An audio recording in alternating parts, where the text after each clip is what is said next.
ओम शांति। हर प्राणी मूलतः स्वतंत्रता से जीना चाहता है। हर व्यक्ति चाहता है कि मैं जो चाहूँ वो कर सकूँ और जो सोचूं वो कर सकूं। लेकिन अगर हम गहराई से देखें तो क्या ये संभव है? क्या सचमुच मेरा मन जो कुछ मैं चाहता हूँ उसको करने में आज़ाद है, स्वतंत्र है?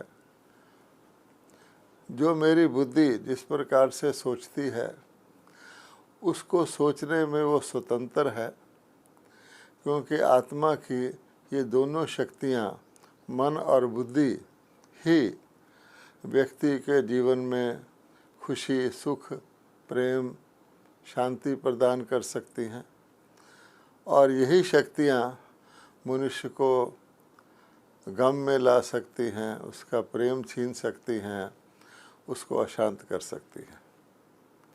तो हम देखेंगे कि हम समझते हैं कि हमारा मन अगर अच्छे संकल्प करता है तो उसको अच्छा फल मिलेगा। हमारी बुद्धि यदि सही दिशा में सोचती है तो हम हर कार्य ठीक रास्ते पर जीवन में चलेंगे। लेकिन क्या हमारा मन और हमारी बुद्धि बाहर की चीज़ें छोड़ दें, अपने अंदर से ही स्वतंत्र हैं, या वो भी किसी न किसी चीज़ के अधीन हो जाते हैं और जिस कारण से जो उनको स्वतंत्रता से करना चाहिए वो नहीं कर पाते? तो हम कहते हैं स्वच्छ मन, साफ बुद्धि बहुत अच्छी बात है, लेकिन हमने एक बात सुनी होगी जिसको हम कहते हैं आदत से मजबूर। हर आदमी और बातें तो छोड़ दें, अपनी आदत से मजबूर होता है और जो आदत उसमें पड़ जाती है उसको वो ऐसी उसको जकड़ लेती है कि वो छोड़ना भी चाहे उसको छोड़ नहीं सकता। मान लीजिए कोई इंसान ऊंची आवाज़ से बोलने की आदत उसमें होती है, तो वो समझता भी है कि मैं ऊंची आवाज़ से मुझे कई स्थानों पर नहीं बोलना चाहिए, फिर भी वो बोल देता है और बल्कि दूसरे को कहता है कि माफ़ करना, मेरी आदत ज़रा ऊंचा बोलने की है, मेरा भाव नहीं था। उसको खुद कहना पड़ता है, महसूस करता है। इसी प्रकार से कोई भी चीज़ हो तो व्यक्ति अपनी आदत से मजबूर होता है। अब हमें देखना है, और चीज़ों की गुलामी तो अलग बात है, अगर हम अपनी ही आदत से मजबूर हैं तो उससे तो हमें कोई भी बचा नहीं सकता है। तो ये आदत क्या चीज़ है, ये कैसे बनती है और फिर ये कैसे पक्की हो जाती है? हम जानते हैं कि हर मनुष्य जो कुछ भी वो करता है, जो कुछ भी वो सोचता है, उसका प्रभाव उसके मन पर पड़ता है। जैसे साइंस वाले कहते हैं हर एक्शन का रिएक्शन होता है, ऐसे ही हर भाव का कुछ प्रभाव होता है। तो एक हल्का सा इम्प्रेशन हमारे सोचने का, हमारे बोलने का, हमारे कर्म करने का, हमारे मानस पटल पर, हमारे माइंड के स्क्रीन पर पड़ता है। यदि तो हमारे बोल, संकल्प, कर्म बिल्कुल ही शुद्ध हैं, निष्पक्ष हैं, किसी भी प्रकार का उनके अंदर कलरिंग या भाव नहीं है, तो उसको हम कहते हैं न्यूट्रल। न्यूट्रल आजकल बहुत कम होता है, क्योंकि न्यूट्रल स्थिति तो शुरू में हो सकती है किसी चीज़ की, जब उस पर या उसका किसी पर प्रभाव ना पड़े। लेकिन जब कोई भी चीज़ हम हल्के से भी शुरू करते हैं, हम उसको बहुत साधारण लेते हैं, इसका मेरे पर क्या असर पड़ेगा। मिसाल के तौर पर हम अपने समय को व्यर्थ करते हैं, तो व्यक्ति सोचता है चलो 2 मिनट ही मैंने वेस्ट कर लिए, क्या हुआ, आगे मेरे पास बहुत समय है। उस वक़्त मैं ये नहीं सोचता कि ये जो 2 मिनट मैंने वेस्ट किए ये वापस आने वाले नहीं हैं। अन्य हमारे जीवन में अन्य कितने भी मिनट, घंटे, दिन, वर्ष आ सकते हैं। दूसरी बात खास ये है कि 2 मिनट में मैंने जो वेस्ट करने की, उनको व्यर्थ करने की अपने अंदर आदत डाली है। ये ज़रा सी बात से शुरू हुई है, लेकिन धीरे धीरे मुझे ये 2 मिनट व्यर्थ करने की जो आदत है, मुझे समय नष्ट करने की आदत डाल देगी। जैसे मान लीजिए कोई व्यक्ति सिगरेट पीना शुरू करता है, शौकिया तौर पे उसके मन में आता है चलो एक सिगरेट पी कर देख लेते हैं, इससे क्या फ़र्क पड़ेगा, मैं भी इसका टेस्ट करके देख लूँ। लेकिन हम जानते हैं कि वो छोटा सा जो एक एक्ट है, जिस व्यक्ति ने कभी भी सिगरेट नहीं पिया वो उससे परहेज़ करेगा, लेकिन ये छोटा सा एक्ट उसको एक दिशा के अंदर, उसके मन के अंदर एक प्रकार का एक हल्का सा बीज बो देता है सिगरेट पीने का। आम तौर पे हम जानते हैं महिलाएं सिगरेट नहीं पीती। महिलाओं को, कन्याओं को भारत के अंदर ख़ास तौर पे सिगरेट से सख्त घृणा है। लेकिन पुरुष लोग, लड़के लोग शौकिया तौर पे आदत डाल लेते हैं। धीरे धीरे वो सिगरेट पीना इतना सख्त हो जाता है कि वो सिगरेट के बगैर काम ही नहीं कर सकते। बहुत सारे हमने मेडिकल सर्जन्स देखे हैं जिनको सिगरेट पीने की आदत है। अब उनको पता है कि मैं ऑपरेशन करने जाऊंगा, वहाँ सिगरेट नहीं पीना अलाउड होगा, तो ऑपरेशन करने से पहले वो बहुत सारे सिगरेट पी लेते हैं ताकि उसको बीच में उनको सिगरेट पीने की तलब ना लगे। तो इस प्रकार से आदत शुरू होती है। जो एक्शन होता है किसी भी कर्म को जब हम बार बार रिपीट करते हैं, तो उस कर्म को रिपीट करने से हमारे अंदर एक हल्की सी आदत बन जाती है और फिर वो आदत और गहरी होती जाती है और पक्की हो जाती है। पहले वो हैबिट होती है, फिर उसको हम एडिक्शन कहते हैं कि ऐसी हैबिट, आदत जिसका छूटना मुश्किल हो जाता है। अब आप ऐसे भी केसेस देखेंगे, कोई व्यक्ति सिगरेट पी पी कर अपने फेफड़े ख़राब कर लेता है और खुद भी उससे तंग है। यानी आप उसको कहें, पहले तो शौकिया वो सिगरेट शुरू करता है, किसी भी हार्डन्ड स्मोकर से पूछें कि भाई तुम अब सिगरेट पीना बढ़ाना चाहते हो या घटाना चाहते हो, तो अंदर से कहेगा मैं घटाना चाहता हूँ। और ऐसी सिचुएशन भी आ जाती है जो डॉक्टर उसको कहता है इसको तुम बंद कर दो, नहीं तो तुम्हारी मृत्यु निश्चित है, तुम्हें एक बहुत भीषण रोग लगने वाला है। अब उसकी बुद्धि अच्छी तरह समझती है कि मुझे इसको छोड़ना है, लेकिन वो मजबूर है उसको छोड़ने में। तो वो कहता है मेरे से कोई सिगरेट छुड़वा दे, मैं छोड़ने को तैयार हूँ। इसको कहा जाता है आदत से मजबूर। अब यानी वो सिगरेट की आदत उसकी एडिक्शन बन गई और उसके अंदर संस्कार के रूप में चली जाती है। तो जब कोई चीज़ किसी के मन के अंदर संस्कार के रूप में चली जाए, तो फिर वो चीज़ उसकी हर एक्टिविटी को इन्फ्लुएंस करती है। अब किसी व्यक्ति के अंदर किसी भी प्रकार का संस्कार बन जाएगा, तो सारे दिन की दिनचर्या में वो उसके समय को, उसके संबंधों को, उसके जीवन लाइफस्टाइल को प्रभावित करेगा।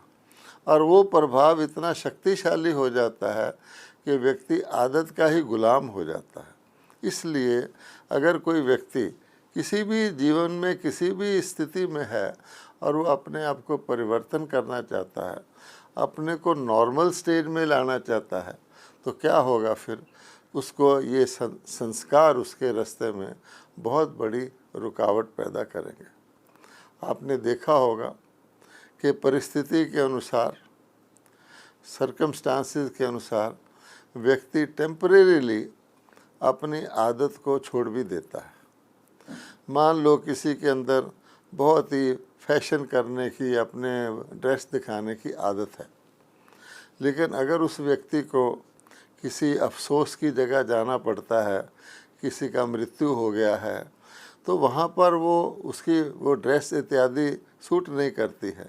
इसलिए वो व्यक्ति फिर थोड़े समय के लिए अपने संस्कार को दबा करके टेम्परेरीली वो साधारण जो भी समय के अनुकूल वस्त्र होते वो पहन के जाता है। लेकिन वहाँ उसको वो नेचुरल नहीं लगता। वो सोचता है कि जब ये कार्य पूरा होगा मैं जल्दी से आकर के अपनी नॉर्मल बिहेवियर में आऊँगा। ऐसे किसी व्यक्ति को खाने पीने का बहुत शौक़ है और वो कभी भी 2-3 घंटे भी उपवास नहीं कर सका, या कहीं उसको सादा भोजन मिल जाए तो उसको अच्छा नहीं लगता। ऐसी परिस्थितियाँ आती हैं जब किसी कॉमन, मान लो एक धार्मिक स्थान पर लंगर लगा हुआ है, वहाँ सामान्य भोजन मिलता है और बड़े से बड़ा व्यक्ति भी होगा उसको धरती पर बैठ के वो भोजन करना पड़ता है। अपने धार्मिक भावना के लिए वो व्यक्ति थोड़ी देर के लिए वहाँ बैठ जाता है, वो भोजन कर भी लेता है, लेकिन वो उसकी नेचुरल नेचर नहीं है। वहाँ से आकर के वहाँ थोड़ा सा भोजन करेगा, घर में आकर फिर अपना नॉर्मल तरीके से करेगा। तो कहने का भाव ये है, परिस्थिति के अनुसार तो व्यक्ति हर काम कर लेता है। हम जानते हैं लोग नकली तौर पे हंसते भी हैं, नकली तौर पे उदासी भी दिखाते हैं, नकली तौर पे सहानुभूति भी दिखाते हैं। आज की दुनिया तो नकल की दुनिया है, तो हर व्यक्ति अपना अपना चेहरा बदलता रहता है, लेकिन उसका असली चेहरा क्या है? तो असली उसका वही होगा जो उसका संस्कार होगा। अब किसी व्यक्ति के अंदर मान लीजिए कि धोखा देने का संस्कार है, अब वो व्यक्ति के अंदर वो संस्कार पैदा हो गया है। अब किसी भी परिस्थिति में वो छोड़ना भी चाहेगा अपने किसी इष्ट मित्र को, उसको भी वो धोखा दे देगा, थोड़ा धोखा देगा। इसलिए व्यक्ति के परिवर्तन में सबसे ज़्यादा इम्पॉर्टेंट चीज़ जो है, जिसको हम कहते हैं संस्कार परिवर्तन। व्यक्ति का परिवर्तन अगर परमानेंट होना है तो उसने जो संस्कार अपने अंदर धारण कर लिए हैं उसका परिवर्तन होना आवश्यक है। हम देखेंगे संस्कार एक ऐसी चीज़ है, जैसे हम किसी गड्ढे को खोदना शुरू कर दें तो जितना खोदते जाएंगे उतना वो गहरा होता जाएगा। इसी प्रकार से ये संस्कार फिर जितना इसको रिपीट करेंगे उतना और पक्का होता जाएगा। कई बार व्यक्ति ये भी सोचता है कि अच्छा मुझे ये आदत है, इसको मैं एक बार ही अच्छी तरह से पूरा कर लूँ ताकि ये मेरे से छूट जाए। आपने देखा होगा कई व्यक्ति मान लो सिगरेट ही छोड़ना चाहते हैं तो वो क्या कहते हैं कि मैं आज खूब सारे सिगरेट पी लेता हूँ ताकि मुझको सिगरेट से घृणा हो जाए और सिगरेट मेरे से छूट जाए, और वो ऐसा करता भी है। होता क्या है कि टेम्परेरीली उसको वो छोड़ देता है, लेकिन कुछ समय के बाद और ही ज़्यादा, क्योंकि उसने अधिक सिगरेट पीकर अपनी आदत को एक्चुअली और पक्का किया है, उससे छूटती नहीं है, उसकी वापस आना पड़ता है, उसकी आदत और पक्की हो जाती है। ऐसे कई लोग चाय पीने के आदी होते हैं, वो एक दिन फैसला करते हैं मैं चाय पीना छोड़ दूँ, तो आप देखेंगे कि चाय पीना छोड़ते ही उसके सिर में दर्द होना शुरू हो जाता है। फिर वो सोचता है चलो चलो छोड़ो, चाय पीते रहो, सिर में दर्द से तो बचूंगा।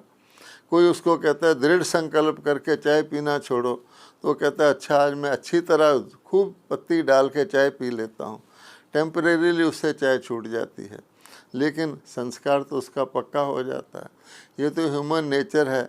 कोई भी व्यक्ति किसी चीज़ को अगर एक्सेस करके सोचे कि मैंने इसको छोड़ दिया है तो इसको वो धोखा है, क्योंकि थोड़े समय के लिए उस एक्सेस का प्रभाव रहता है। कोई व्यक्ति अच्छा भोजन भी खूब सारा कर ले, उसके बाद उसको कहो कि और लेना है, वो कहेगा नहीं मुझे नहीं चाहिए, लेकिन एक दिन के बाद फिर उसकी वो इच्छा और भी बढ़ जाती है। इसलिए संस्कार परिवर्तन ही वास्तव में व्यक्ति के जीवन के परिवर्तन का मूलाधार है। टेम्परेरी संस्कार को दबाना, संस्कार को किसी प्रकार से चेंज करना, ये संभव नहीं है। प्रायः लोग क्या कोशिश करते हैं कि जब वो अपने किसी संस्कार से तंग आ जाते हैं तो उस संस्कार को वो दबाने की कोशिश करते हैं, उससे घृणा पैदा करते हैं। लेकिन वो जो दबाने की कोशिश है, किसी भी चीज़ को आप जितना सप्रेस करेंगे, जो ही आपका दबाने की कोशिश पूरी होगी और ज़ोर से उभर कर आएगी। तो संस्कार दबाने से ख़त्म नहीं होता। इसी प्रकार से कोई ये समझे कि मैं अपने संस्कार को ज़िद करके, उसके साथ घृणा करके उसको चेंज कर लूँ, वो भी नहीं होता।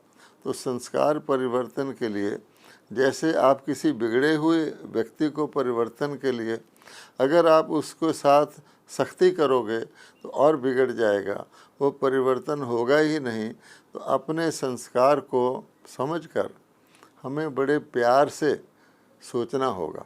उसके साथ घृणा करने से या उसको दबाने से कोई फ़ायदा नहीं है, क्योंकि मेरा ही संस्कार है, मैंने उसको पैदा किया।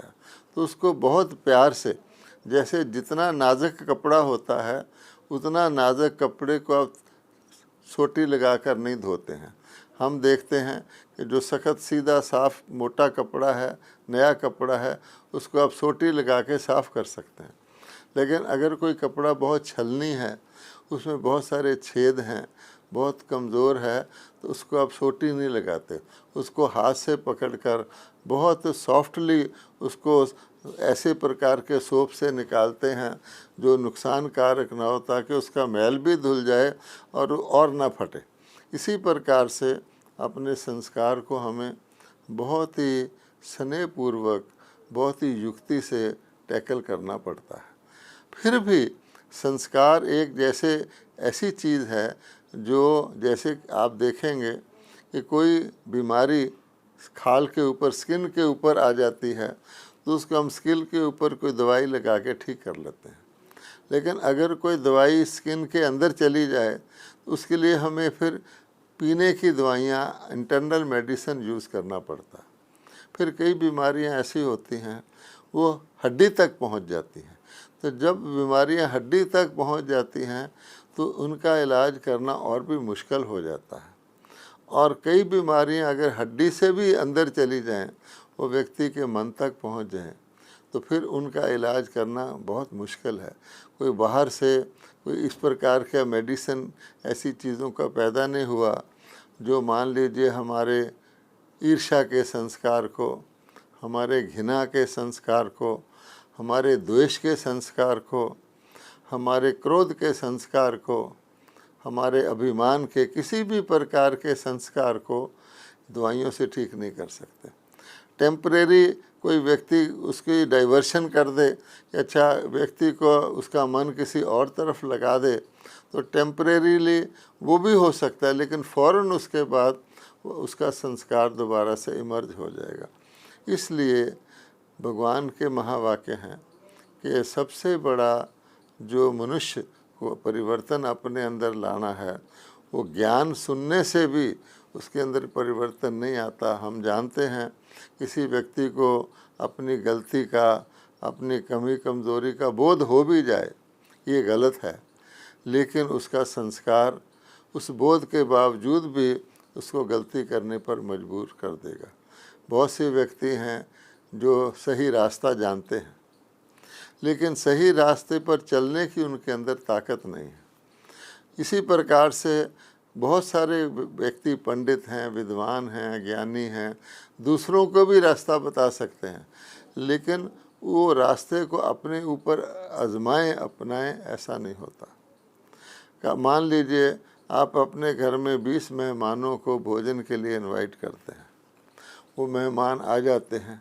अब आप उनको भोजन जो आपकी कोई रेसिपी बना के उनको सुनाते हैं कि देखिए आज हम चावल का पुलाव आपको सर्व करने वाले थे, उसमें ये पड़ता है, ये पड़ता है, उसको खाली उसका फार्मूला बता दें तो लोग उससे सेटिस्फाई थोड़ी हो जाएंगे और ही निराश हो जाएंगे कि हम तो भोजन करने आए थे, आप हमें बढ़िया प्रकार का वो भोजन कैसे बनता है वो बता रहे हो, उससे तो काम नहीं चलता। इसलिए संस्कार परिवर्तन करने का एक ही तरीका भगवान ने बताया है कि जैसे आप किसी घास को कितना भी अच्छी तरह से काट दें, जब तक उसकी जड़ नहीं काटेंगे थोड़ी देर के लिए वो घास साफ़ हो जाएगा, लेकिन थोड़े समय बाद वो फिर निकल आएगा। तो इसलिए हम किसी प्रकार की आदत को भी किसी बाहर के तरीके से समाप्त करने की कोशिश करेंगे, व्यक्ति का वातावरण बदल देंगे, तो बदले हुए वातावरण में जाके वो फिर वो संस्कार अपीयर हो जाएगा। अगर किसी व्यक्ति में मान लो इनडिसिप्लिन की आदत है, वो मर्यादाओं का पालन नहीं करता, आप उसको मिलिट्री में भर्ती करवा दें, ये सोच कर के मिलिट्री में तो बहुत डिसिप्लिन होता है, डिसिप्लिन में उसको रहना ही पड़ेगा, लेकिन आप देखेंगे थोड़े समय के बाद वो मिलिट्री में भी अपने इनडिसिप्लिन को प्रकट कर देगा, उसको सज़ा खानी पड़ेगी आदि आदि। तो इसलिए संस्कार का एक ही तरीका है कि जैसे किसी चीज़ को भस्म कर दिया जाता है, उसकी जड़ का नाश कर दिया जाता है, उसके बीज का नाश कर दिया जाता है, तो भस्म में कुछ नहीं उगता, राख में कुछ नहीं उगता। इसी प्रकार से जैसे हमारे भारत देश में किसी व्यक्ति की मृत्यु हो जाती है तो उसकी इस डेड बॉडी को भी वो दफनाते नहीं हैं कि भाई वहाँ जाके उसके अंदर कीड़े वगैरह जर्म्स वगैरह पैदा होंगे, उसको वो जला देते हैं। तो जलाने के बाद जो उसकी राख होती है, राख में किसी भी प्रकार का कोई कीटाणु, कोई जर्म, कोई बैक्टीरिया पैदा नहीं हो सकता। तो इसी प्रकार से हमें अपने संस्कारों को भस्मीभूत करना पड़ता है, और संस्कारों को भस्मीभूत करने का एक ही तरीका है कि जैसे बहुत तेज़ आग के अंदर कोई चीज़ जब डाली जाती है तो ना सिर्फ वो जल जाती है बल्कि वो राख हो जाती है। वो राख होने के बाद उसका बिल्कुल नाम रूप गुण का सब बदल जाता है। इसीलिए ये जो राख है, तो संस्कारों को राख करना, भस्म करना, इसके लिए बहुत तेज़ अग्नि की ज़रूरत है, क्योंकि आप देखेंगे अग्नि को ही शुद्ध करने वाला माना गया है। दुनिया के अंदर भी पानी में अगर आप कोई मैली चीज़ डालेंगे तो पानी मैली चीज़ को साफ़ कर देगा पर खुद मैला हो जाएगा। हवा में किसी ख़राब चीज़ को डालेंगे, वो हवा उसको साफ़ कर देगी, खुद उसके जर्म्स ले जाएगी। लेकिन अग्नि एक ऐसी चीज़ है, वो दूसरे को भस्म कर खुद अपनी शुद्ध अवस्था में ही रहती है।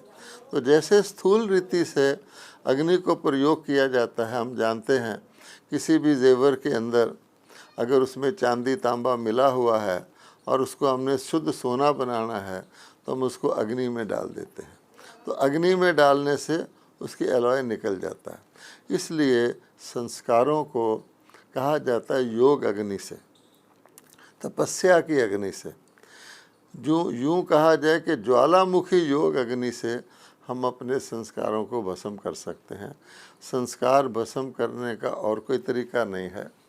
भगवान ने खुद कहा है, जिसका थोड़ा सा मेंशन भगवत गीता में भी आता है, कि अगर तुम अपने को देह ना मानकर आत्मा मानकर, क्योंकि ये सारे संस्कार आत्मा के अंदर रहते हैं, आत्मा को ही हम महान आत्मा, पुण्य आत्मा, दुष्ट आत्मा, पापी आत्मा, पतित आत्मा, पावन आत्मा कहते हैं।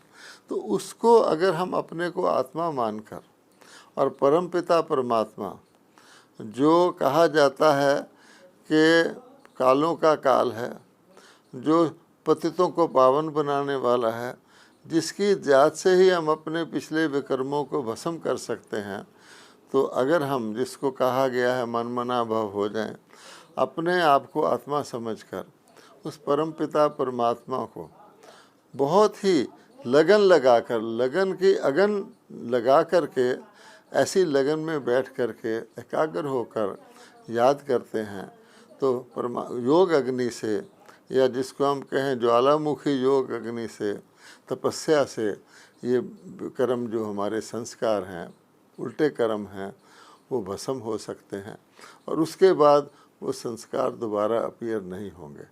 वरना हम टेम्परेरी उपाय करते रहेंगे तो संस्कार कायम रहेंगे, इमर्ज होंगे और हमें तंग करेंगे। तो यदि हमने अपने आप को सच्चे मुच्चे तरीके से स्वतंत्र बनाना है तो हमें ही मेहनत करनी पड़ेगी, क्योंकि कहा जाता है आत्मा स्वयं ही अपना मित्र है, आत्मा स्वयं ही अपना शत्रु है। हमारा शत्रु कोई बाहर नहीं है, हमारे अंदर जो संस्कार, जो विकार रूपी संस्कार हैं, वही हमारे कर्मों को श्रेष्ठ से भ्रष्ट कर देते हैं, हमारी बुद्धि को सही रास्ते की बजाय गलत रास्ते पर लगा देते हैं। और जितने भी हमें साधन मिले हुए हैं, जिसमें पहला साधन हमारा शरीर है, उसके बाद हमारे पास समय है, हमारे पास शक्तियां हैं, हमारे पास सहयोग है दूसरों का, हमारे पास हर चीज़ हमको मदद करती है अपने संस्कार को इमर्ज करने के लिए।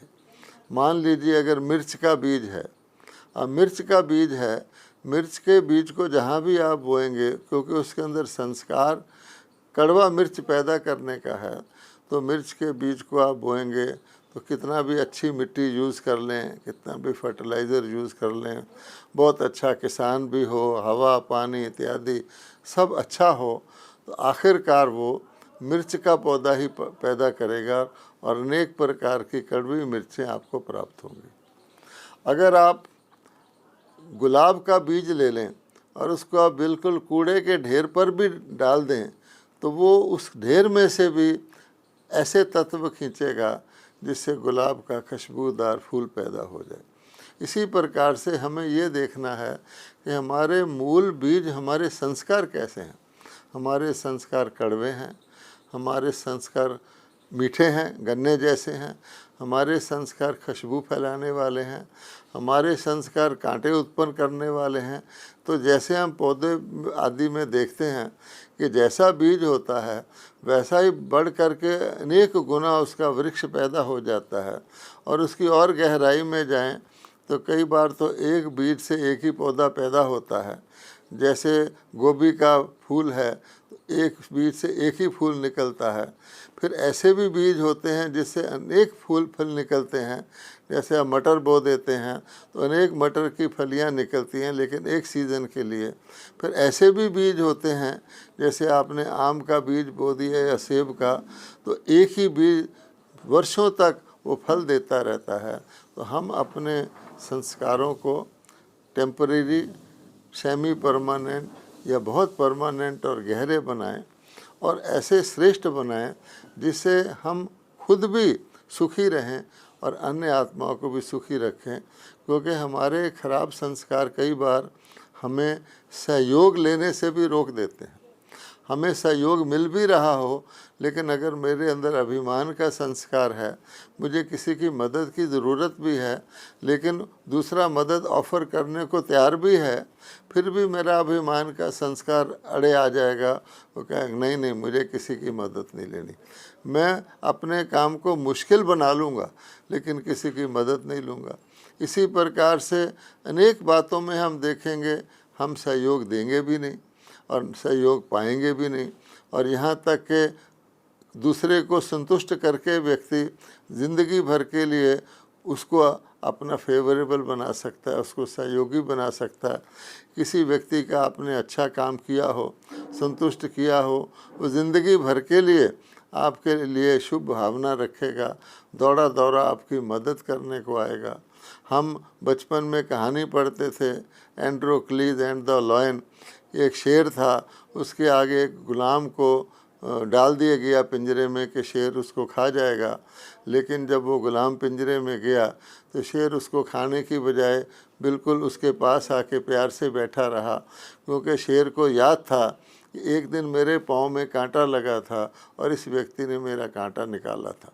तो ऐसी सहयोग की भावना को खोकर हम दूसरे को संतुष्ट करना नहीं चाहते और स्वयं भी असंतुष्ट हो जाते हैं, दूसरे का सहयोग लेना नहीं चाहते। इसको हम स्वतंत्रता समझते हैं, लेकिन वास्तविक स्वतंत्रता हमें अपने संस्कारों से पानी है। ऐसे संस्कार जो हमें नकली तौर की स्वतंत्रता की महसूसता कराते हैं और असली हमारी स्वतंत्रता जो हमें संतुष्टता, सहयोग, सद्भावना से आती है, वो उसे हम खो देते हैं। तो इसलिए हमें अपने संस्कारों पर ध्यान देना चाहिए। अंदर के ही दुश्मन हैं और जब तक हम अपने संस्कारों को भस्म नहीं करेंगे, तब तक हमें कितनी भी उपलब्धियां हों, हमारे संस्कार हमें उन उपलब्धियों से वंचित कर देंगे, बल्कि कई बार उन उपलब्धियों को ही हमारे लिए विघ्न रूप बना देंगे। ओम शांति।